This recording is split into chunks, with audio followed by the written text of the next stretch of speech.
Over the past few weeks, there have been some incendiary commentaries coming from Rome, particularly from close associates of the Pope, starting with a provocative commentary in a Jesuit magazine that tarred evangelicals and Catholics collaborating on cultural issues as engaged in an ecumenism of hate.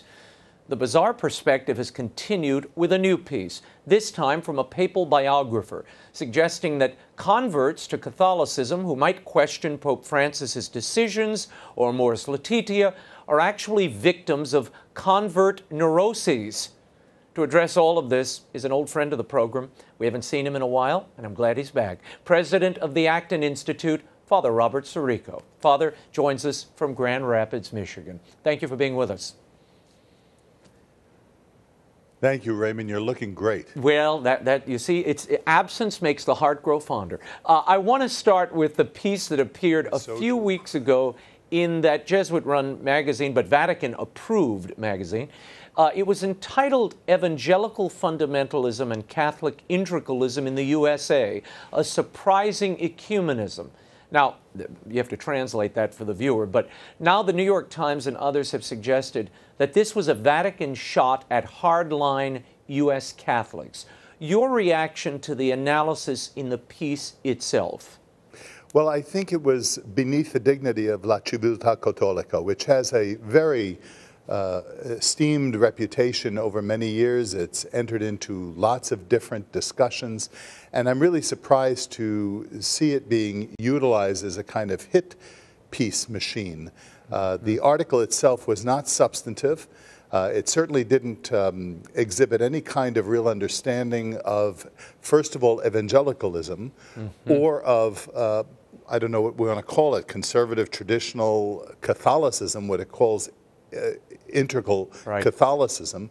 And it's something I know something about because the Acton Institute is an ecumenical institution. I have worked for years with Chuck Colson, with numerous other evangelicals throughout the United States. I suppose that even though I'm not, and the Acton Institute is not named in this piece, you know, we have been engaged in this for many years, and I think it has touched a nerve on the part of some of the more progressive colleagues of the Pope or appointees of the Pope.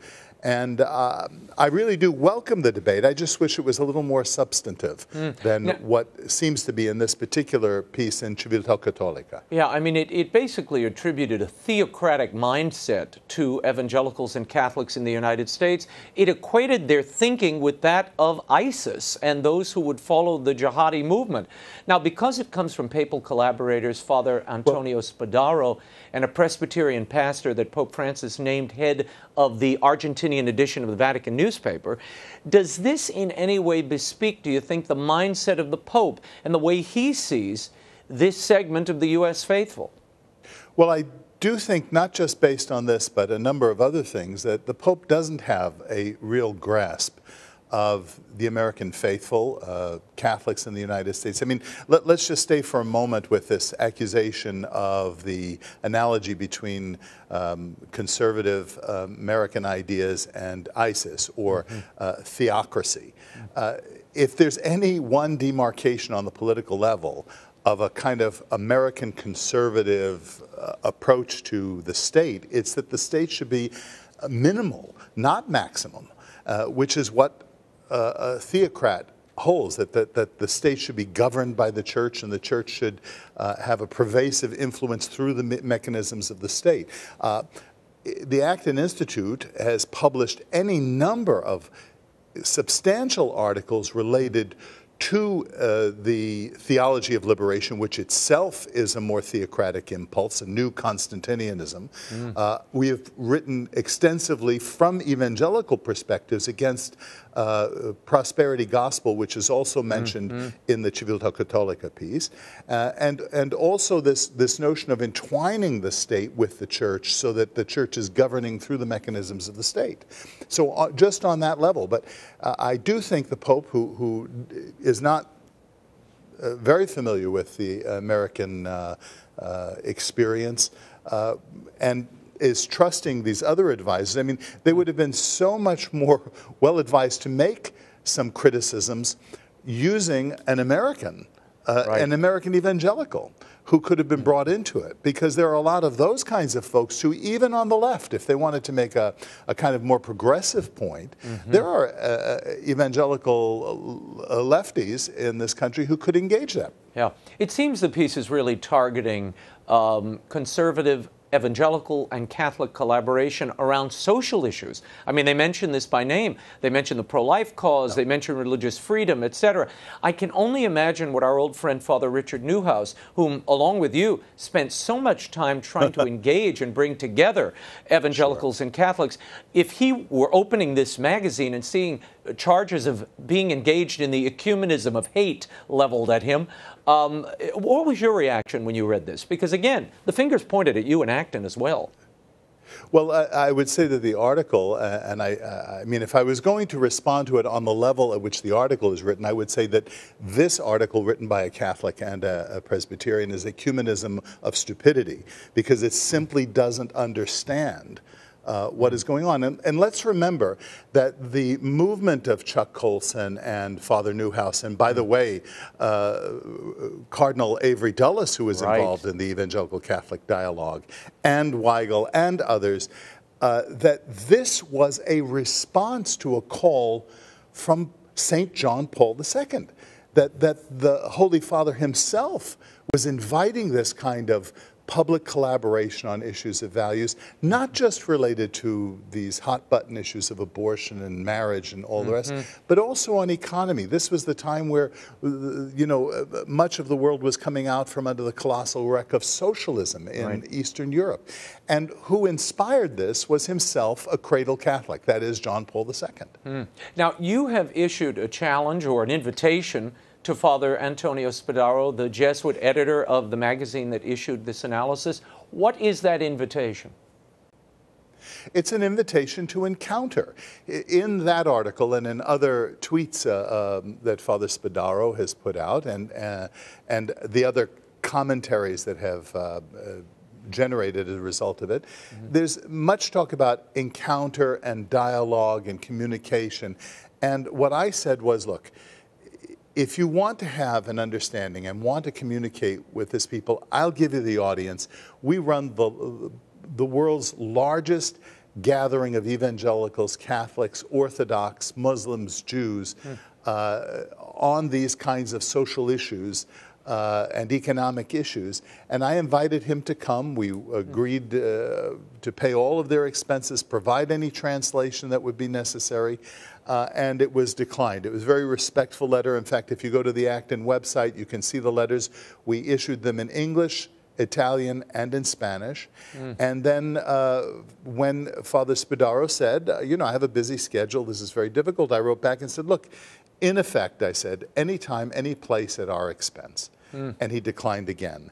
So I then just made the whole thing public and saying, please accept, because we need to be done with this kind of drive-by commentary where we're just writing articles. I mean, that has its place. But what we need to do is begin encountering each other, sharing meals where we drift into conversations that bring us to areas that we do agree on, build up trust with one another, and then really tackle the issues that are vital and that we do disagree on. And by the way, I think that's a call for the periodical literature that all of the National Catholic Reporter, National Catholic Register, all of the various websites. And I would say also, because you know who is in the crossfire here too is EWTN.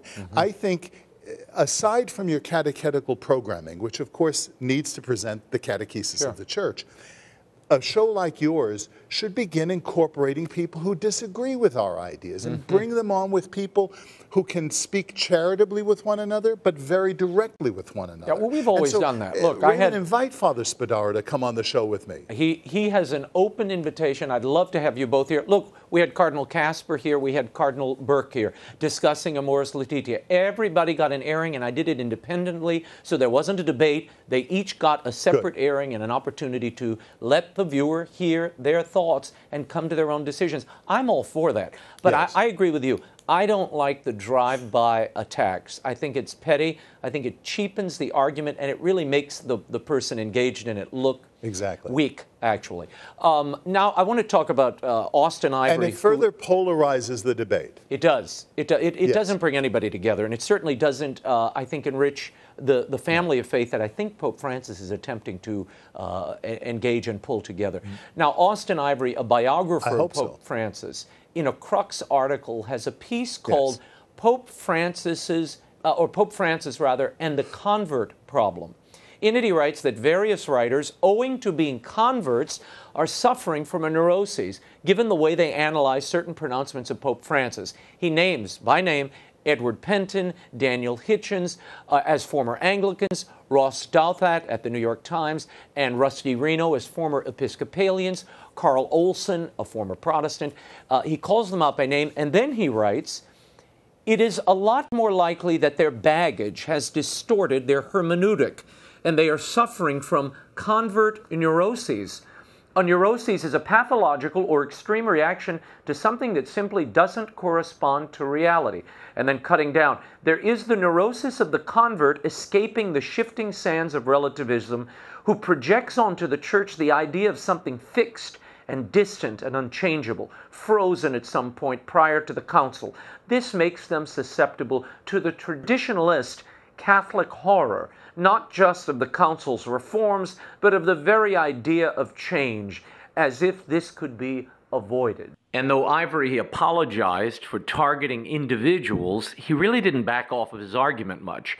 Have you ever seen this kind of personal nasty attack on people who converted to the Catholic faith itself? Well, yes. I mean, of course. Let me make a few observations. First of all, of those names, there's not one of those people who fit that description. That's first of all. Second of all, what is this other than a fancified and eloquently mounted ad hominem argument? It's just a personal attack. It's not substantial. It doesn't give examples of their rigidity or their neurosis. Thirdly, all I'd say is tell it to the Apostle Paul, because here's a guy who brings all of his neuroses to the kingdom of God and converts the world as a result of it. I mean, for that matter, it's the whole of the early church. We're all converts. Remember on the day of Pentecost, all of these people who bring their various languages. And then finally, I think the reason this generates such anger on the part of someone like Ivory, who is obviously a progressive in his ideology and the way he's approached, is that where are your converts? Where are they? I mean, if anyone was attracted to the beautiful tradition of the church and who was a convert, that was Dorothy Day. I mean, she reverenced the Eucharist. She reverenced the hierarchy. In her ecclesiology, she was very conservative. And so what I want to say is that is a superficial argument that you've put forth, and it is beneath the dignity of a journalist, much less a papal biographer. And I mean, what do you say to Cardinal Burke, Archbishop Chaput, Robert Royal, Father Gerald Murray, Cardinal Mueller, and others? They're not converts.